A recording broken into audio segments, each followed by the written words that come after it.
तोंगान-तोंगानबा पाउसिंगदगी अमदी सोशल मीडियादगी लौखटपा पाउसिंगगी अपडेट तौजरी। अहानबदा headline Imphal Guwahati Imphal Dimapur bus service अथुबदा हौनबा हाई लेवल मीटिंग पांगथोक्तुना खनखरे। मणिपुर की केस सिंगी जस्टिस पीबा ngamnaba सुप्रीम कोर्ट की याथंगदा फास्ट ट्रैक कोर्ट अनि लिंखनबा सुप्रीम कोर्ट ना गुवाहाटी हाई कोर्ट दा खंगलखरे। इंडिपेंडेंस डे की थौरम कॉर्पोरेशन पीदनबा फिरेप लौरे हाइना कुकी CSO सिंगना लाथोक्रे। कांगपोकपी डिस्ट्रिक्ट की कोटलेंजांग खुलदा एटेक चथदुना कुकी की युम कया मई थादोकलमले। चौथदुना लेरिबा सिंगबु चिंखतुना मानब खुनाई अमा संगतबा यामंगों मथौ ताई हाइना TH.BIJOY बृंदाना फोंदोक्रे। डिप्यूटी CM ना लेतौदुना UNC का वारी सानखरे डिमांड सिंग फंग्रिबा फावबा ब्लॉकेट अंदोपगी फिरेप लाइति हाइना UNC ना अगनबा वाफम थंग्रे। इंडिया की मचु अहुम की फिराल चिंखलकबा अमदी national anthem थारकबदा मितगी P ताकिबा खंगौदे हाइना Mirabai चनुना फोंदोक्रे। मयांग Imphal बेंगोलदा जियोहकना हांगलिबा clinic सिंग मतम पुंबगी ओइना थिंजल्ले हाइना KCP PWG ना लाउथोक्रे। नौना खुंदाजिलकबा खुन 553 असी मसक खंगदोक्तुना चपचाबा एक्शन लौखट पिनबा यूनियन होम मिनिस्टर दा memorandum पिसिलगनी हाइना M तोंबिना फोंदोक्रे। Tankul Naga body ना चौखट थौरांगा मरी लेनना लेंगाक्ता चार्टर ऑफ डिमांड तरा थमगली। स्टेट अमसुंग सेंटर अनिमक्ता लेरिबा BJP की डबल इंजन लेंगाक अनी की मरक्ता मरी तनरबरा हाइना महेश्वर थोंगावजमना हंगलगली। फैक्ट्री मई चाकपदा सिनमी 13 सिरे। डेलिमिटेशन एक्साइज ना नॉर्थ ईस्ट मांगजगनी हाइना मनीष तिवारी ना फोंदोरकली। चोंथाम बिजोय की सोशल मीडिया अपडेट का लोइनना सौरेपाना पुंग 12 की जनरल स्ट्राइक लाउथोक्रे। अदोमना हौजिक येंगबेरिबा चैनल असी कंगलै पाउथांग YouTube चैनल नि चैनल असिदा इरमदम अमदी मपाल लमगी मरु ओइबा पाउसिंगी अपडेट ताबा अमदी येंगबा फंगबिगनी। चैनल असिना पाउ अपलोड तौरकपा मतमदा अदोमगी डिवाइस दा नोटिफिकेशन उबा फंगबिनबा अमदी चैनल असिबु पुंगनिंग थौगतबिबा ओइना सुंगसोय सोयदना सब्सक्राइब तौबिदुना बेल आइकॉन नंबियु हाइजबगा लोइनना हौजिक मपुंग ओइबा पाउसिंग अमुक पिजरी। बाबूपरादा लेबा CM secretariat ngarang chief minister Yumnam खेमचाना चेयर लौदुना इम्फाल गुवाहाटी इम्फाल दिमापुर बस सर्विस अथुबदा हौननबा हाई लेवल कंबाइंड हेडक्वार्टर्स को यूनिफाइड कमांड सिक्योरिटी मीटिंग अमसुंग सीनियर सिक्योरिटी ऑफिसर सिंग अमदी ट्रांसपोर्टर सिंगी मिहुत यावबा हाई लेवल मीटिंग मथंग पांगथोक्रे। अहानबा ओइना high level combined headquarters security meeting पांगथोक्तुना मणिपुर पुंबदा हौजिक ओइरिबा लॉ एंड ऑर्डर अमसुंग नेशनल हाईवे सिंगदा हौजिक थेंगनरिबा सिक्योरिटी की अरेंजमेंट की मतंगदा कुपना खनकी। मिफम अदुदा मणिपुर लेंगा की मकोक थोंबा ऑफिसर सिंग आर्म सेंट्रल पुलिस फोर्स अमसुंग इंटेलिजेंस एजेंसी की ऑफिशियल सिंह सरुक याखी। Chief secretary Puneet Kumar Goyal, security adviser Kuldeep Singh, DGP Mukesh Singh, ADGP intelligence लारी दोरजी लाहाटू, IGAR साउथ की major general Gaurav Sharma, 57 mountain division की JOC major general Shobhankar Basu, CRPF की IG Manipur and Nagaland sector Rajendra Narayan नसिंबा सरुक याखी। मधुदा नतना सब्सिडियरी इंटेलिजेंस ब्यूरो SIB की joint director central security and intelligence agency सिंह की सीनियर रिप्रेजेंटेटिव सिंह, BSF की डिप्यूटी इंस्पेक्टर जनरल, IDBP की कमांडेंट अमसुंग SSB मणिपुर की ऑफिसर इन कमांडसु सरुक याखी। लोइनना चीफ मिनिस्टर ना लॉ एंड ऑर्डर की फिबम येंसिनबगा लोइनना सिक्योरिटी एजेंसी चिंगना पिरकपा रिपोर्ट ताबगा लोइनना नेशनल हाईवे चिंगदा अहेनबा मीटिंग थमननबा खंगनखी। तुंगदा चीफ मिनिस्टर ना चेयर लौदुना सीनियर सिक्योरिटी ऑफिसर सिंह अमसुंग ट्रांसपोर्टर सिंगी मिहुत सिंह यावबा हाई लेवल मीटिंग अमसु पांगथोक्खी। मिफम अदुदा इम्फाल गुवाहाटी अमसुंग इम्फाल दिमापुर बस सर्विस अथुबु मतमदा अमुक हन्ना सर्विस हौनबा खनखी। अगस्त 9 दा कांगपोकपी हेडक्वार्टर्स दा chief minister deputy chief minister Nemcha Kipgen अमसुंग साइतु की MLA हौखलत किपगेन यावना नेशनल हाईवे हांगदोक्तुना बस सर्विस हौरगनी हाइना लाउथोकिबा मतुंगदा मिफम अदु पांगथोक्तुना बस सर्विस हौहन्नबा खनखिबनी। कुमजा लिसिंग अनि कुलुमदोइदगी मणिपुरदा थोरखिबा कालुप की इरांगा मरी लेनबा केस सिंगी वायल अथुबा मतमदा चथनबा अखनबा फास्ट ट्रैक कोर्ट अनि लिंखनबा थौरांग लौखटलु हाइना सुप्रीम कोर्ट ना ngarang गुवाहाटी हाई कोर्ट की चीफ जस्टिस दा खंगनखरे। चीफ जस्टिस सूर्यकांत अमसुंग जस्टिस जयमाला बापची अमसुंग जस्टिस भी मोहन की बेंच ना मणिपुरदा थोकलिबा थौदोक असिगा मरी लेनबा केस सिंगी मतंगदा चथबा इन्वेस्टिगेशन की स्टेटस रिपोर्ट येंगलबा मतुंगदा अखनबा फास्ट ट्रैक कोर्ट लिंखनबा वाफम खंगनखिबनी। हौजिक फावबदा चार्जशीट शीट फाइल तौख्रबा केस सिंगी मपुंग फाबा रिपोर्ट अमा पिखलकनबसु सुप्रीम कोर्ट ना मरी लेनबा ऑथोरिटी सिंगदा खंगनखि विक्टिम की इमुंग मनुंग अमदी मखोई की लीगल काउंसिल ना खंगजबा ngamnabagi damak charge sheet file taukraba case pumnamaki akupa marol khangalakadabani manipur ga mari leinaba case khaktamak CBI NIA gi court na while chathagadabani atai atopa case singdi atopa court singna transfer tokhigadabani haina bench aduna khanganki manipur gi wathok ka mari leinaba case sing while chathanabagi damak CBI na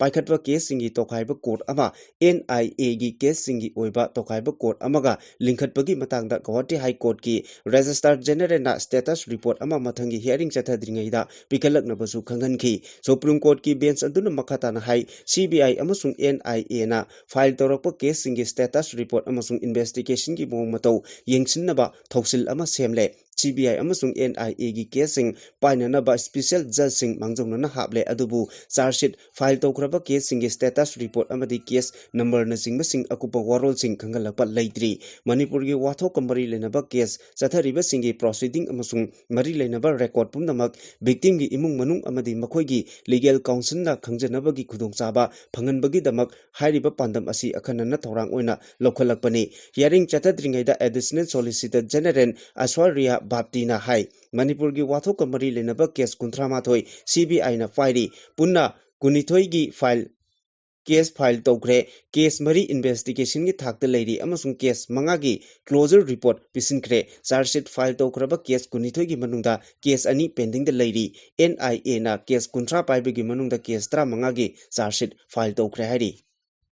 Independence Day Thauramgi Mangoina Security Forces na local section Thorangi Saruk ama oina Kuki Women's Union and Human Rights ki President gi mayumda atamna tibo humbagi tabak sathagi bagi thawangbu tongan ba Kuki loop singna yaningda ba phungdorakli Hill Tribals Council More Youth Clubs KSO More Block Kuki Khulai Longpi More Block amasung Kuki Women's Union and Human Rights na punna thadorok pachirol amagi matung inna lengak na section Thorang local pagi thawang taramna oi adum oinamak ayuk anganbada miyamgi lusingba amagi yumda makhal amatagi kudam changdam phangdana atamnana thibo humbagi thabak chathagi badu condemn tawi thawong adubu yaningdaba phungdokpa oina moregi CSO singna Independence Day gi thoramda makatana corporation pidanaba phirep laure matik chaba kudam changdam yaudana CSO amagi lusingbi amagi yumda mara leiba mi amagum lawba yaningde hairi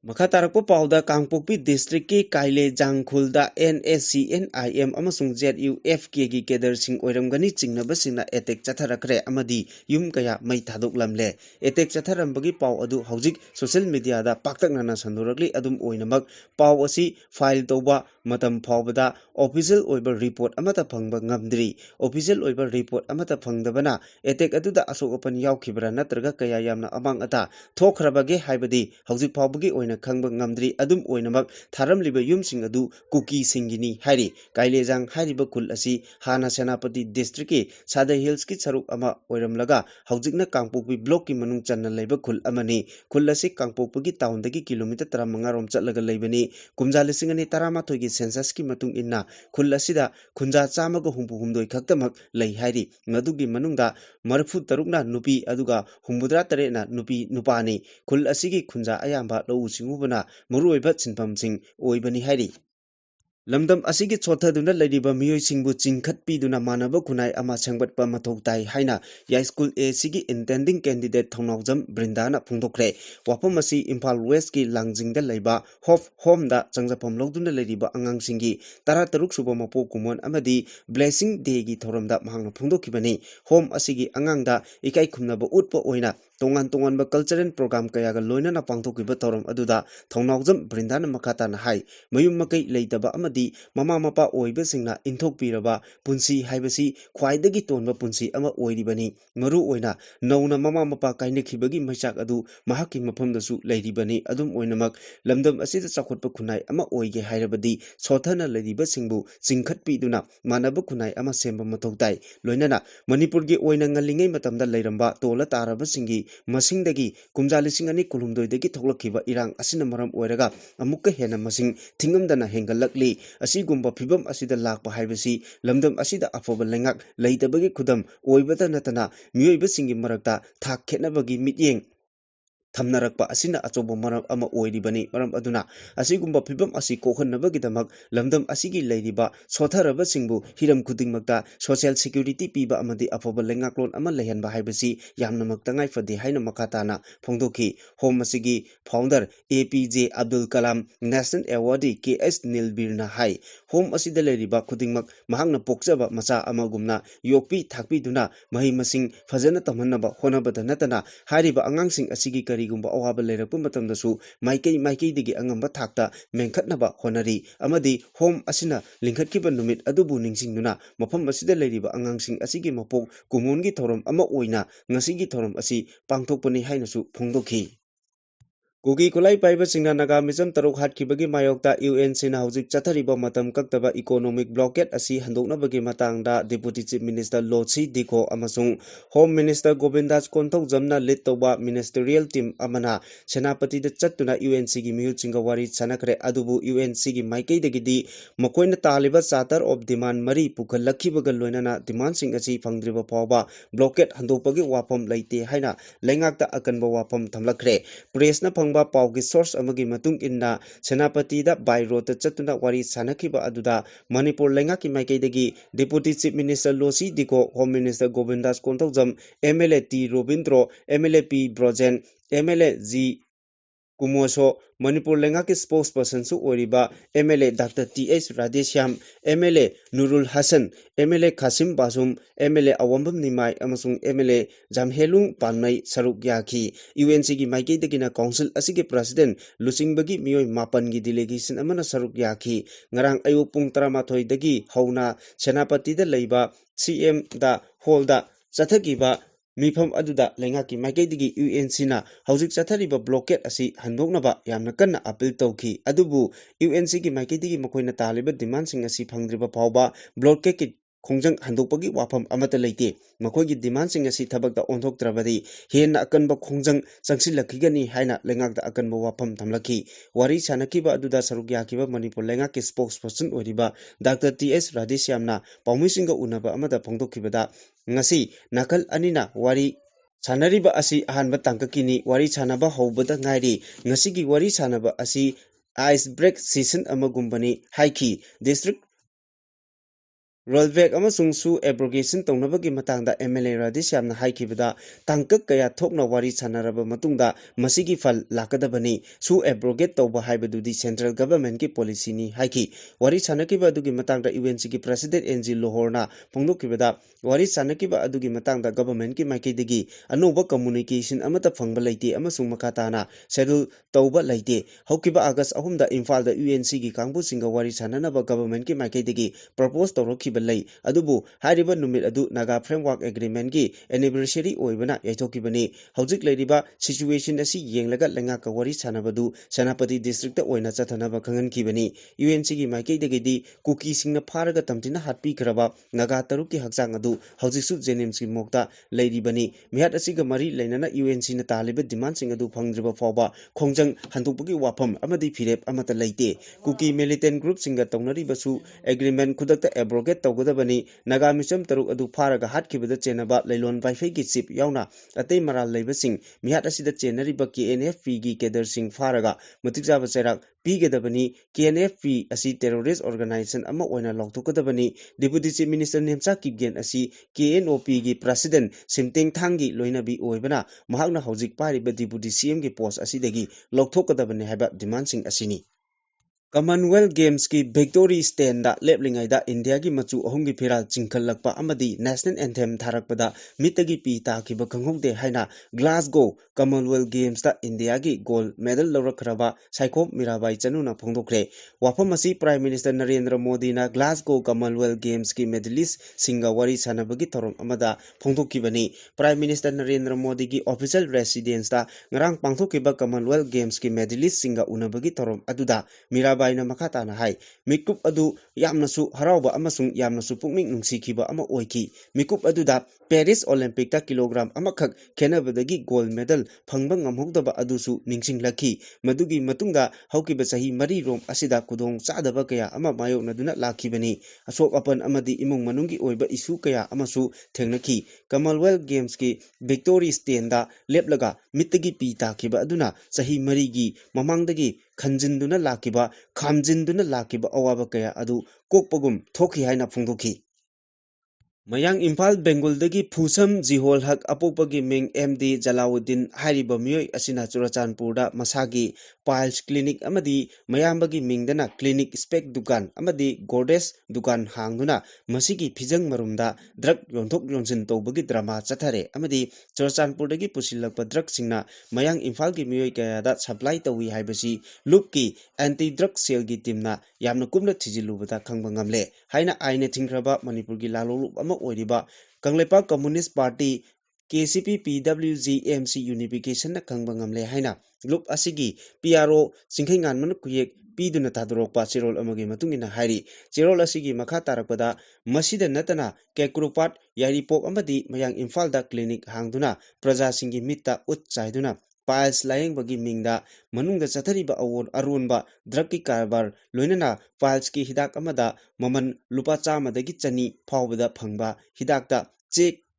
Khoktoktuna Lupa Lising Mari Dagi Lising Nipal Pawba Lairaba Praja Kayada Namthak Tawduna Yoli Haibasu Lupna Mayek Singna Khangle Namthak Tawduna Lowru Riba Senpham Sing Masa Masada Handoki Gadabani Loinana Jiol Haki Hangliba Clinic Sing Ngasidagi Matam Pumbagi Oina Tingjalle Lupta Sangjaratuna Lan Kraba Maral Kopiyu Hajabagi Mahuta Lup Amadi Manipur Praja Miyamki Mayokta Leptuna Social Media da Akan Aring Singduna Asumba Saduna Miyamda Lupulana Uhanaba Sinba Haibasi Yamna Laibak Thiba Thong Amani Sirol Asigi Matungina Manipur da Lairiba Inkhalakliba Tungi Yumbi Orakadaba Naha Kaya Ama Draki Lang Thaktuna Ningaidana Mongpamgi Thakta Yatari Naha Kaya Amana Sibagi Ngaiduna Mongpamda Khut Thangatuna Kauri Mama Oibi Kayana Masagi Mongpam Thaktuda Tengthari Nasagi Naral Nathum Lepsinnabagidamak Hayengi Yumbi Oigadoriba Naha Singi Thawai Singa Onanaba Siliba Misak Mioi Amata Lupna Kak Lemna Tharoi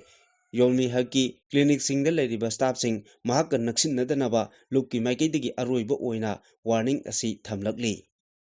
Sahi khara asida Manipur gi chinggi lamsingda lengakna masak khangdaba khul nauna tasilakpa punna Jamapan kunthra mari asi masak khangdoktuna chapchaba action ama athuba matamda lokhatpinaba Union Home Minister da memorandum ama pisilagane haina Shiva Sena Manipur gi President Moirangthem Tombina phongdokre Shiva Sena gi Youth Wing ama oiriba Youth Sena Manipur gi Babuparada nongna hangba office ama maikum hangdokbaga mari lenana Youth Wing asigi nongna thaupugadaba miyosing okpagi thoramda wafam asi magna phongdokibani Hai Manipur gi hanagi leramba population growth rate ki chada tarakun asigi manungda hengalakliba migi masing asiga sangdam narurabada yamna chingnaningai oire sahi khara asida anauba khungi maming thonjinduna semgolakiba khulsing asi matam lairingaida yengsin haudrabadi atenba matamgi manungda Manipur gi demography da achoba khal manadaba ama soidana hengalaklagani mapalamdagi changsilakpa mitop miyancha kaya asina karigumba census operation da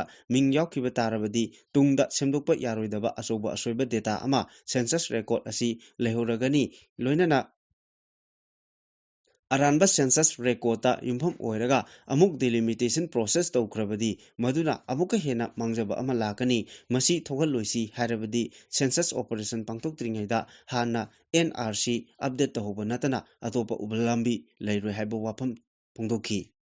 State asida thokliba kangluki irang asiga iroinana nagasingna khundariba mafamsingda lengak asina miyeng changba watpagi mami tariba asida Working Committee of the Tangkhul Naga Long WCTNL na nungnangba phongdorokpaga loinana nagasingna khundariba mafamsingda security infrastructure amadi display oina leriba displacement oina leriba khunjasingi rehabilitation gi thawoidana thambiri haiba wafamsu phongdorakli WCTNL na thadorokpa chirol amagi matungina Chief Minister Yumnam Khemchan Singna Lujingba State Government asina Kuki community singda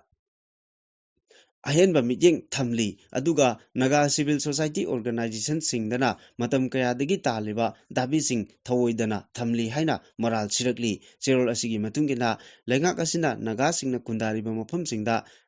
health career education road connectivity amadi tangkhulsingna khundariba mafamsingda ningthina thambidana leiri chief minister khemchan handak national highway singda nongna hangdoktuna community khudingmak free movement lehelagani haina lauthokiba adu organization asina welcome tawi hairagasu asigumba thajadabasing amadi thajabasing asi mapung phana thabakta onthoknaba honagadabani su hairi cherol asigi aroibada manipurda shanti thamnabagi matangda WCTNL na tungkoiba tangdu leitaba leinabagi damak government asina community khudingmakta tanpham thui maram asina community asina thamliba charter of demand sing asi khanapham thui hairi dabi sing adudi naga taba mafam singdagi security forcing lokthokhiba naga singi ipa ipugi oiba lamsing protect tauba refugee sing reallocation tauba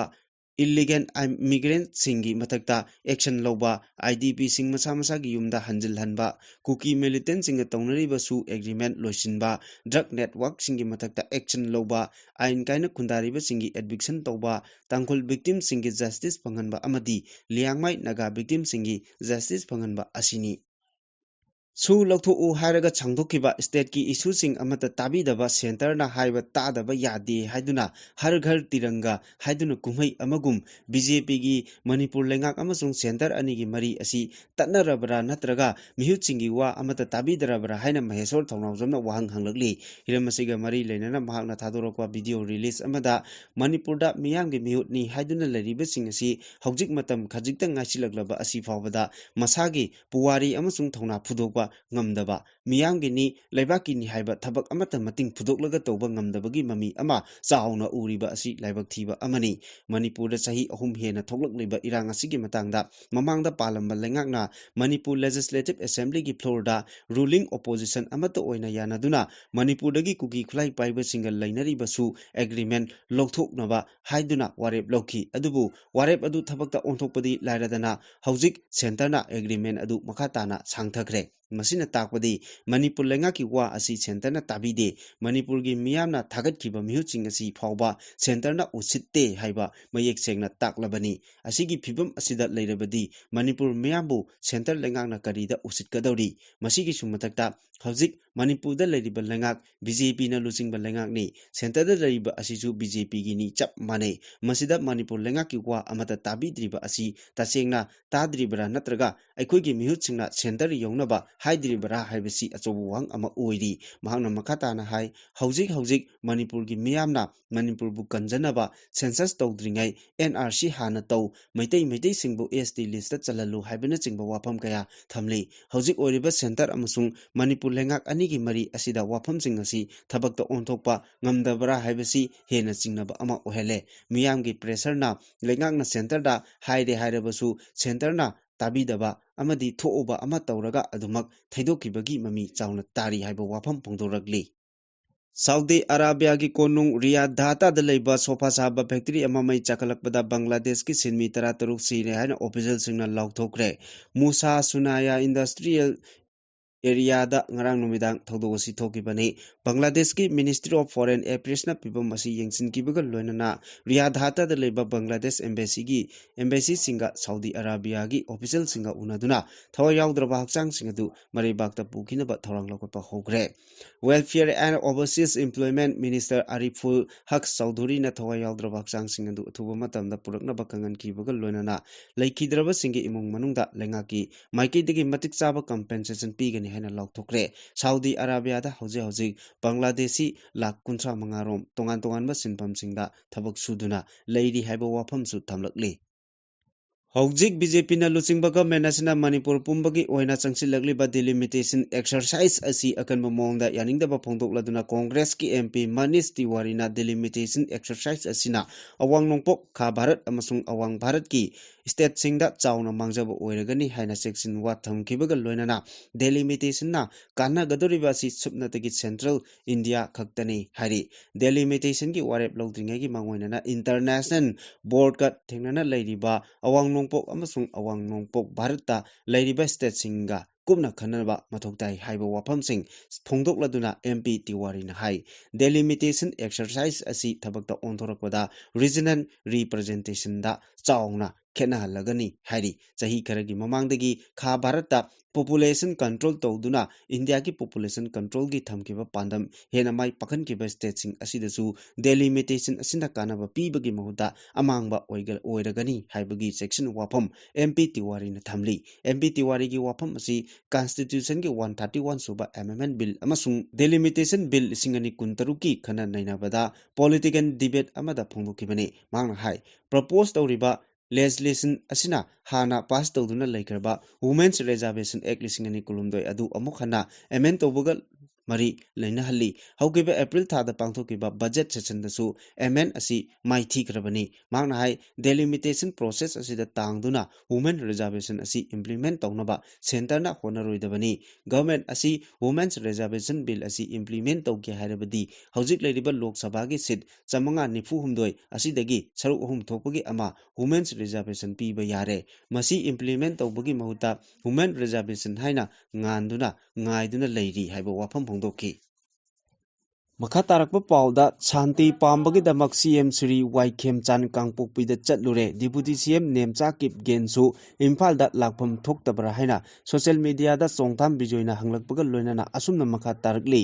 ꯅꯠꯇ꯭ꯔꯒ ꯁꯥꯟꯇꯤ ꯄꯥꯝꯗ꯭ꯔꯤ ꯆꯪꯅꯈꯤꯔꯣꯏ ꯍꯥꯏꯕꯒꯤ ꯋꯥꯈꯜ ꯑꯃꯗ ꯂꯩꯔꯤꯕꯔꯥ assembly cabinet meeting extra ꯀꯥꯡꯄꯣꯛꯄꯤꯗ ꯐꯝꯂꯒ ꯚꯔꯆꯨꯑꯦꯂꯤ ꯁꯨꯝ ꯌꯥꯎꯔꯤꯁꯤꯅ ꯀꯔꯤꯒꯤꯅꯣ deputy CM ꯑꯃ ꯑꯣꯏꯔꯒ ꯁ꯭ꯇꯦꯠ ꯀꯦꯄꯤꯇꯦꯜ ꯏꯝꯐꯥꯜꯗ ꯐꯝꯗ꯭ꯔꯤꯕ ꯑꯁꯤ ꯌꯥꯝꯅ ꯑꯔꯥꯟꯕ ꯁꯤꯒꯅꯦꯜ ꯑꯃ ꯆꯠꯂꯤ ꯑꯇꯩ ꯀꯨꯀꯤ MLA ꯂꯤꯗꯔ ꯀꯌꯥ ꯏꯝꯐꯥꯜꯗ ꯂꯥꯛꯈ꯭ꯔꯦ ꯒꯕꯔꯅꯔ ꯎꯅꯈꯤꯕꯁꯨ ꯌꯥꯎꯈ꯭ꯔꯦ ꯏꯔꯥꯡ ꯑꯃꯠꯇ ꯂꯩꯈꯤꯗ꯭रे ꯑꯣꯐꯤꯁꯤꯌꯦꯜꯁꯤꯡ ꯗꯦꯜꯂꯤꯗ ꯀꯧꯔꯒ ꯗꯤꯄꯥꯔꯠꯃꯦꯟꯠꯀꯤ ꯋꯥ ꯇꯥꯅꯕ ꯐꯥꯏꯜ ꯌꯦꯡꯕ ꯑꯃꯁꯨꯡ ꯁꯥꯏꯟ ꯇꯧꯕꯁꯤ ꯏꯟꯗꯤꯌꯥꯒꯤ ꯃꯐꯝ ꯑꯃꯠꯇꯗ ꯇꯧꯅꯗꯦ ꯑꯣꯅꯔꯦꯕꯜ CMꯅꯁꯨ ꯃꯍꯥꯛꯄꯨ ꯏꯝꯐꯥꯜꯗ ꯐꯝꯂꯒ ꯑꯀꯤꯕ ꯂꯩꯇꯅ ꯊꯕꯛ ꯇꯧꯕ ꯉꯝꯅꯕ ꯑꯦꯁꯨꯔꯦꯟꯁ ꯄꯤꯕꯤꯌꯨ ꯌꯥꯗ꯭ꯔꯒꯗꯤ ... ꯃꯅꯤꯄꯨꯔꯒꯤ ꯀꯦꯄꯤꯇꯦꯜ ꯑꯅꯤ ꯊꯣꯛꯄ ꯃꯥꯟꯕꯁꯤ ꯇꯣꯛꯍꯟꯕꯤꯔꯣ ꯅꯨꯡꯉꯥꯏꯇꯦ ꯍꯥꯏꯅ ꯐꯣꯡꯗꯣꯔꯛꯂꯤ ꯃꯈꯥ ꯇꯥꯔꯛꯄ ꯑꯔꯣꯏꯕ ꯄꯥꯎꯗ ꯑꯥꯒꯁꯠ 15ꯒꯤ ꯑꯌꯨꯛ ꯄꯨꯡ 5ꯗꯒꯤ ꯅꯨꯃꯤꯗꯥꯡ ꯋꯥꯏꯔꯝ ꯄꯨꯡ 5 ꯍꯥꯏꯕꯗꯤ ꯄꯨꯡ 12 ꯀꯪꯂꯩꯄꯥꯛ ꯃꯅꯤꯄꯨꯔꯗ ꯖꯦꯅꯔꯦꯜ ꯁ꯭ꯇ꯭ꯔꯥꯏꯛ ꯂꯥꯎꯊꯣꯛꯂꯦ ꯍꯥꯏꯅ ꯂꯣꯅ ꯊꯤꯡꯈ꯭ꯔꯕ ꯁꯣꯁꯤꯌꯦꯂꯤꯁꯠ ꯔꯤꯚꯣꯂꯨꯁꯅꯔꯤ ꯄꯥꯔꯇꯤ ꯁꯣꯔꯦꯄꯥ ꯀꯪꯂꯩꯄꯥꯛꯀꯤ publicity and organisation secretary MC ꯌꯥꯏꯐꯕꯅ ꯈꯨꯌꯦꯛ ꯄꯤꯗꯨꯅ ꯊꯥꯗꯣꯛꯄ ꯆꯦꯔꯣꯜ ꯑꯃꯅ ꯐꯣꯡꯗꯣꯔꯛꯂꯤ ꯆꯦꯔꯣꯜ ꯑꯁꯤꯅ ꯃꯈꯥ ꯇꯥꯅ ꯍꯥꯏ ꯏꯟꯗꯤꯌꯥꯒꯤ ꯅꯤꯡꯇꯝ ꯅꯨꯃꯤꯠꯀꯤ ꯊꯧꯔꯝ ꯑꯩꯈꯣꯏ ꯃꯤꯌꯥꯝ ꯄꯨꯟꯅ ꯊꯤꯡꯃꯤꯟꯅꯁꯤ ꯏꯟꯗꯤꯌꯥꯒꯤ ꯄꯨꯋꯥꯔꯤꯗ ꯀꯪꯂꯩꯄꯥꯛꯀꯤ ꯋꯥꯔꯤ ꯌꯥꯎꯔꯛꯇꯦ ꯀꯪꯂꯩꯄꯥꯛꯀꯤ ꯄꯨꯋꯥꯔꯤꯗꯁꯨ ꯏꯟꯗꯤꯌꯥꯒꯤ ꯋꯥꯔꯤ ꯌꯥꯎꯔꯛꯇꯦ ꯀꯪꯂꯩ ꯃꯤꯌꯥꯝꯒ ꯁꯛꯆꯨ ꯐꯤꯖꯦꯠ ꯆꯥꯛꯆꯥ ꯆꯠꯅꯕꯤ ꯅꯥꯠꯇ ꯃꯤꯇꯣꯞꯁꯤꯡꯒ ꯃꯥꯟꯅꯕ ꯑꯃꯠꯇ ꯌꯥꯎꯗꯦ ꯑꯩꯈꯣꯏꯒꯤꯁꯨ ꯆꯍꯤ 2000 ꯍꯦꯟꯕꯒꯤ ꯄꯨꯋꯥꯔꯤ ꯂꯩꯖꯩ ꯃꯤꯇꯣꯞꯁꯤꯡꯒ ꯑꯩꯈꯣꯏꯒ ꯏꯔꯤ ꯏꯇꯥꯁꯨ ꯊꯣꯛꯅꯗꯦ ꯐꯨꯔꯨꯞꯁꯨ ꯀꯥꯏꯅꯔꯛꯇꯦ ꯐꯨꯁꯨ ꯀꯥꯏꯅꯔꯛꯇꯦ ꯍꯧꯖꯤꯛꯁꯨ ꯀꯪꯂꯩ ꯃꯤꯌꯥꯝꯕꯨ ꯑꯄꯨꯟꯕ ꯏꯟꯗꯤꯌꯥꯒꯤ ꯃꯤꯌꯥꯝꯅꯤ ꯈꯟꯗ꯭ꯔꯤ ꯃꯥꯟꯅꯕ ꯃꯤꯠꯌꯦꯡꯗ ꯌꯦꯡꯕ ꯉꯝꯗ꯭ꯔꯤ ꯏꯟꯗꯤꯌꯥꯅ ꯀꯪꯂꯩꯄꯥꯛ ꯃꯅꯤꯄꯨꯔꯕꯨ ꯑꯆꯧꯕ ꯂꯥꯟꯕꯨꯡ ꯑꯃꯒꯨꯝ ꯃꯁꯤꯡ ꯊꯤꯉꯝꯗ꯭ꯔꯕ ꯂꯥꯟꯃꯤꯁꯤꯡ ꯊꯥꯖꯤꯜꯂꯛꯇꯨꯅ ꯃꯤꯆꯝ ꯃꯤꯌꯥꯝꯕꯨ ꯍꯥꯠꯅꯤꯡꯕ ꯃꯇꯝꯗ ꯃꯅꯤꯡꯇꯝꯅ ꯍꯥꯠꯂꯤ ꯃꯈꯣꯏꯒꯤ ꯑꯆꯥꯟꯕꯁꯤꯡꯅ ꯃꯤꯌꯥꯝ ꯇꯤꯟꯕ ꯃꯐꯝ ꯀꯌꯥꯗ ꯈꯪꯍꯧꯗꯅ ꯅꯣꯡꯃꯩ ꯀꯥꯞꯁꯤꯟꯗꯨꯅ ꯃꯤꯆꯝ ꯆꯕꯨꯟ ꯍꯥꯠꯈꯤꯕ ꯃꯤꯑꯣꯏ ꯀꯌꯥꯅ ꯃꯌꯨꯝꯗꯒꯤ ꯐꯥꯈ꯭ꯔꯒ ꯍꯥꯠꯇꯣꯛꯄꯤꯈꯤꯕ ꯃꯐꯝ ꯈꯪꯗꯅ ꯃꯥꯡꯍꯟꯈꯤꯕ ꯅꯨꯄꯤ ꯑꯣꯏꯕꯤꯁꯤꯡ ꯐꯥꯎꯕ ꯃꯌꯨꯝꯗꯒꯤ ꯐꯥꯈ꯭ꯔꯒ ꯏꯖꯠ ꯃꯥꯡꯍꯟꯕꯤꯔꯒ ꯍꯥꯠꯇꯣꯛꯄꯤꯈꯤꯕ ꯑꯃꯗꯤ ꯃꯥꯋꯤꯁꯠ ꯀꯌꯥꯅ ꯊꯤꯅ ꯐꯨꯕꯤꯈꯤꯗꯨꯅ ꯁꯣꯏꯅꯥꯏꯍꯟꯗꯨꯅ ꯋꯥꯅ ꯈꯥꯡꯂꯤ ꯍꯥꯏꯔꯤ ꯆꯦꯔꯣꯜ ꯑꯁꯤꯒꯤ ꯃꯇꯨꯡꯏꯟꯅ ꯑꯁꯤꯒꯨꯝꯕ ꯇꯨ ꯆꯨꯡꯂꯕ ꯊꯧꯗꯣꯛꯁꯤꯡ ꯑꯁꯤꯅ ꯏꯟꯗꯤꯌꯥꯒ ꯀꯪꯂꯩ ꯃꯤꯌꯥꯝꯒ ꯀꯩꯗꯧꯅꯨꯡꯗ ꯄꯨꯟꯕ ꯌꯥꯔꯣꯏ ꯃꯈꯣꯏꯅ ꯑꯩꯈꯣꯏꯕꯨ ꯃꯤꯑꯣꯏꯕꯅꯤ ꯍꯥꯏꯅ ꯍꯧꯖꯤꯛꯁꯨ ꯈꯟꯕ ꯉꯝꯗ꯭ꯔꯤ ꯃꯥꯟꯅꯕ ꯃꯤꯠꯌꯦꯡꯁꯨ ꯌꯦꯡꯕ ꯉꯝꯗ꯭ꯔꯤ ꯃꯈꯣꯏꯗ ꯃꯃꯥꯡꯗ ꯊꯣꯛꯈꯤꯕ ꯇꯝꯊꯤꯔꯕ ꯊꯧꯗꯣꯛꯁꯤꯡꯗꯒꯤ ꯍꯦꯟꯅ ꯇꯝꯊꯤꯔꯕ ꯊꯧꯗꯣꯛ ꯑꯃ ꯃꯈꯣꯏꯅ ꯐꯖꯅ ꯁꯦꯝ ꯁꯥꯔꯕ ꯃꯇꯨꯡꯗ ꯍꯧꯖꯤꯛ ꯐꯨꯔꯨꯞ ꯃꯁꯦꯜꯒꯤ ꯃꯔꯛꯇ ꯊꯣꯛꯍꯜꯂꯛꯂꯤ ꯏꯟꯗꯤꯌꯥꯅ ꯐꯨꯔꯨꯞ ꯃꯁꯦꯜ ꯍꯥꯠꯅꯍꯜꯂꯒ ꯀꯪꯂꯩ ꯑꯁꯤ ꯃꯆꯦꯠ ꯃꯆꯦꯠ ꯇꯥꯅ ꯊꯨꯒꯥꯏꯅꯕꯒꯤ ꯊꯥꯛꯂꯛꯄ ꯂꯥꯡꯗ ꯊꯨꯔꯕ ꯐꯨꯔꯨꯞ ꯃꯁꯦꯜ ꯑꯉꯝ ꯑꯐꯪꯕ ꯍꯥꯠꯅꯕ ꯌꯨꯝꯀꯩ ꯑꯉꯝꯕ ꯃꯩ ꯊꯥꯗꯣꯛꯅꯕ ꯂꯥꯟꯖꯦꯟꯅꯕ ꯃꯤꯑꯣꯏ ꯀꯌꯥꯅ ꯂꯩꯐꯝ ꯆꯥꯐꯝ ꯈꯪꯗꯅ ꯑꯀꯤ ꯇꯨꯖꯨꯡꯕ ꯃꯤꯄꯥꯏ ꯊꯕꯥꯏꯕ ꯍꯥꯡꯂꯤꯕ ꯃꯤꯌꯥꯝꯒꯤ ꯑꯋꯥꯕꯅ ꯊꯜꯂꯕ ꯍꯧꯖꯤꯛꯀꯤ ꯐꯤꯕꯝ ꯑꯁꯤꯗ ꯏꯟꯗꯤꯌꯥꯒꯤ ꯅꯤꯡꯇꯝ ꯅꯨꯃꯤꯠꯀꯤ ꯊꯧꯔꯝ ꯀꯪꯂꯩ ꯃꯤꯌꯥꯝꯗꯗꯤ ꯑꯁꯣꯛꯄꯗ ꯊꯨꯝ ꯆꯥꯏꯁꯤꯜꯂꯛꯄꯒꯨꯝꯕꯅꯤ ꯃꯤꯌꯥꯝꯅ ꯁꯔꯨꯛ ꯌꯥꯕꯤꯒꯅꯨ ꯌꯥꯐꯝꯁꯨ ꯊꯣꯛꯇꯦ ꯍꯥꯏꯔꯤ ꯆꯦꯔꯣꯜ ꯑꯁꯤꯅ ꯍꯥꯏ ꯅꯤꯡꯇꯝꯕ ꯃꯥꯡꯈ꯭ꯔꯕ ꯃꯥꯂꯦꯝꯒꯤ ꯂꯩꯕꯥꯛ ꯑꯃꯠꯇꯅ ꯇꯨꯃꯤꯟꯅ ꯂꯩꯔꯛꯇꯦ ꯀꯪꯂꯩꯄꯥꯛ ꯃꯅꯤꯄꯨꯔꯒꯤ ꯄꯨꯋꯥꯔꯤꯒꯤ ꯇꯥꯡꯀꯛ ꯑꯃꯗ ꯌꯦꯛꯅꯕ ꯑꯀꯛꯅꯕ ꯂꯥꯟ ꯁꯣꯛꯅꯈꯤ ꯂꯥꯟꯐꯝꯗ ꯃꯥꯏꯊꯤꯗꯨꯅ ꯑꯅꯤꯔꯛ ꯅꯤꯡꯇꯝꯕ ꯃꯥꯡꯂꯨꯔꯦ ꯏꯪ ꯀꯨꯝꯖꯥ 1917 ꯗꯒꯤ